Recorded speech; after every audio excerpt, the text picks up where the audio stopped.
अगर आपके पास पैसे हैं तो अभी सोना खरीदने का वक्त है, क्योंकि बहुत से माहिरीन का कहना है कि सोना अब नीचे नहीं आने वाला है। पाकिस्तान में अभी सोना तकरीबन 5 लाख के करीब है, लेकिन आलमी सूरत हाल, महंगाई और डॉलर के दबाव की वजह से बहुत से माहिरीन एक पेशनगोई कर रहे हैं। वो भी मैं आप लोगों के साथ शेयर करूंगा और ये भी बताऊंगा कि पाकिस्तान में 2026 के आखिर तक सोने की कीमत फी तोला कितने लाख तक पहुंचेगा।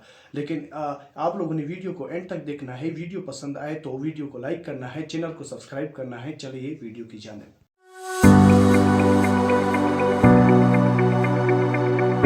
तारीख हमें यही बताती है कि जब भी महंगाई बढ़ती है, दुनिया में महंगाई बढ़ती है या आलमी सतह पर गैर यकीनी सूरत हाल पैदा होती है, तो सरमायाकार अपने पैसों को महफूज करने के लिए सोने की तरफ जाते हैं।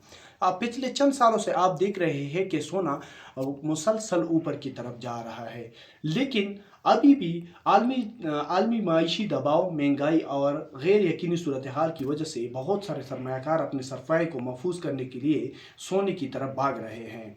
अगर यही हालात बरकरार रहे तो माहिरीन का कहना है कि पाकिस्तान में सोना 2026 के आखिर तक फी तोलब 6,50,000 तक जा सकता है, जो कि एक मजबूत और गैर यकीनी सूरत हाल है जिसे नज़रअंदाज नहीं किया जा सकता। तारीख और मौजूदा हालात हमें ये बताते हैं कि सोना मुश्किल वक्त में भी बहुत मजबूत असासा रहता है। इसलिए बहुत से सरमायाकार सोने को जमा करके अपने सरमाए को महफूज बनाते हैं। अभी आप लोग कमेंट सेक्शन में बताएं कि सोना 6,50,000 तक जाएगा या नहीं। अगर आप क्रिप्टो और गोल्ड और स्टॉक एक्सचेंज की अपडेट चाहते हैं तो सुपरस्टार ट्रेडर को फॉलो करें।